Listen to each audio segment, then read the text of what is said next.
A new restaurant named Himalayan Flavors, located at 1585 University Avenue in Berkeley, provides not only finest Himalayan cuisine but promotes wellness with its new addition of organic juice bar and karma clinic, where twice a month variety of practitioners offer their nutritional and healing service as a gift.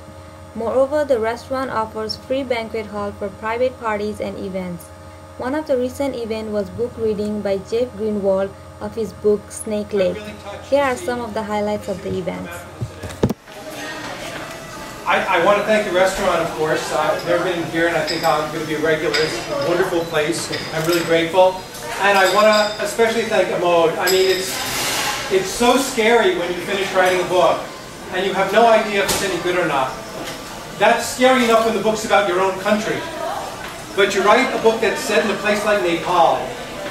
You know, as a foreigner, you don't know what to think. Have I represented the country well? Have I represented the political struggle accurately? Are my recountings of the myths and legends of Nepal completely crazy? Or is this what Nepalis learned? I had no idea how people would react. Amod had a wonderful, wonderful aspect in that not only did he speak fluent Nepali, of course, but he had actually been part of the Jana Andolan. He had been a leader of the student protests in 1990.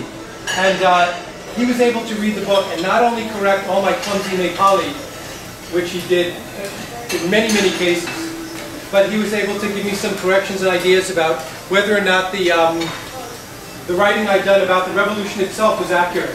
And it's wonderful to know that now there's been books written about the Jana Andolan by Nepalis. This is the first one ever written by a foreigner, and I think that it's pretty accurate in terms of the events leading up to that very courageous revolution in 1990, which really just set the stage for the current Republic of Nepal. One moment I was alone on the avenue, the next a deranged-looking man stood in the street. He was in his late 30s, underdressed for the chilly night. His face was covered with bruises. He walked straight toward me, blocking my path, and stopped. "Excuse me, sir. Would you like to fight?"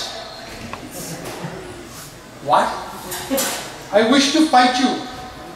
He squared into a boxer's pose, his arms up, sucking in his belly.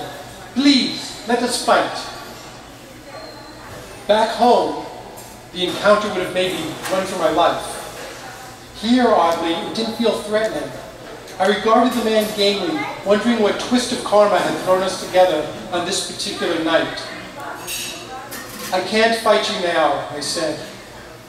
My opponent looked so crestfallen that I felt the need to blunt the sting. "But thank you, sir." "Thank you." The man lowered his arms. "Thank you very much." He stepped courteously aside, and I continued on my way. The valley, characteristically, had tossed me a metaphor. The battered young warrior, emerging briefly from the shadows, desperate to be a contender, but unable to channel his energies. I turned around and saw that the man had not moved. He stood poised beneath the clock tower, shadowboxing the moon. Thank you. And there are books that are just to buy, and you can continue with the dinner. Thank you very much for making this success. Thank you very much.